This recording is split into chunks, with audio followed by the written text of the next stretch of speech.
So this comes like this in the package. I am making this video because the video and enclosed hard to view instructions were just that. I felt they were hard to view. So this is what I do when I use this. All right, super easy. So first you want to clamp this to your stable surface or your table surface. This is what I'm going to do here. If the cone is not in place, just turn it, it comes off. Do be careful, if you go too fast, it does tend to loosen, and then you have to put it back together, but that's perfectly easy to do. All right, so we're gonna attach this to the table now. Here we go. Attach it firmly. I like to put it to the edge of the right and corner of a table. Nice and firm. The instructions didn't say, but I also like to secure the arm here that goes up with a clamp to the table that I will use from my own supply, because as you work it kind of hits and it just makes it noisy. You can use any clamp that works for you. My flatbed clamp is too short, so I am going to use just something simple that I have around the house.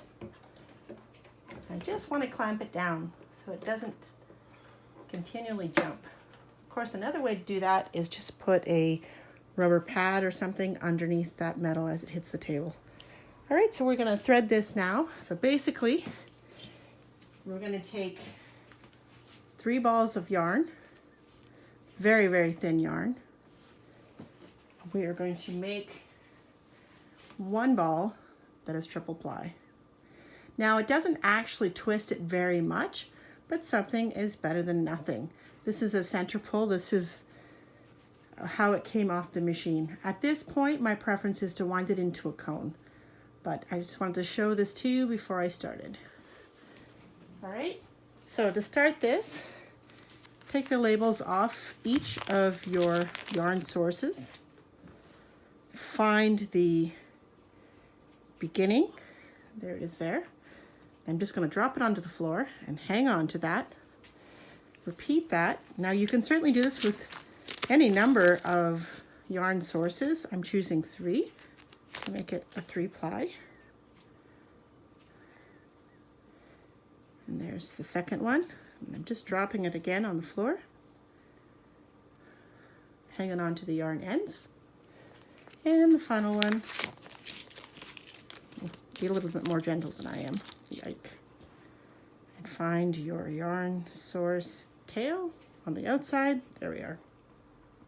So we're going to take these 3 ends, today's example is with 3, and just tie a knot.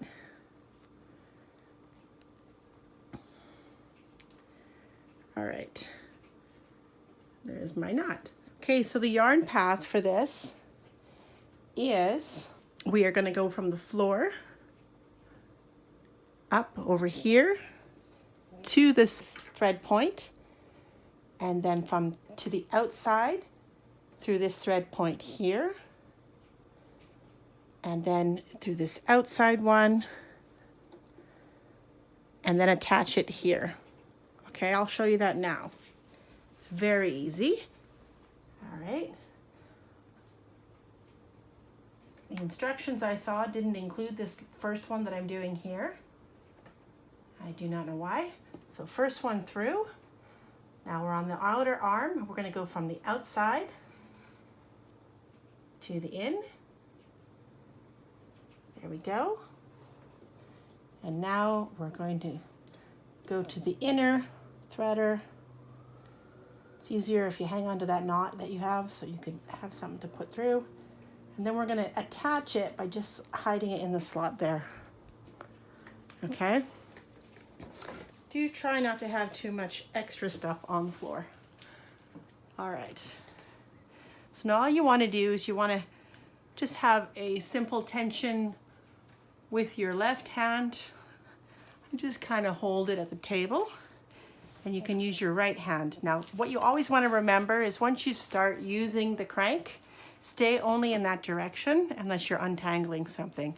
So I'm going to crank clockwise. So here we go. So I don't know if you can see that. It's coming from the source to here, and it's twisting, and then it's coming down into where I'm holding it here. But there's two sets of gears here, one that helps twist and one that winds the ball. There we are. Let's just show you close up what's happening here. So the twist that's happening is a very loose twist, but it's a twist all the same.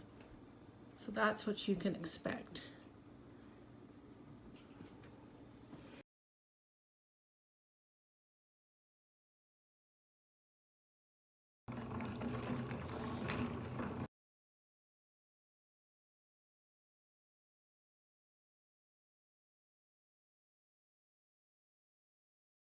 Okay, so I removed the clamp that I had on the arm, which is just optional, that I myself provided the clamp, just so you can hear what it sounds like without the clamp holding the arm down.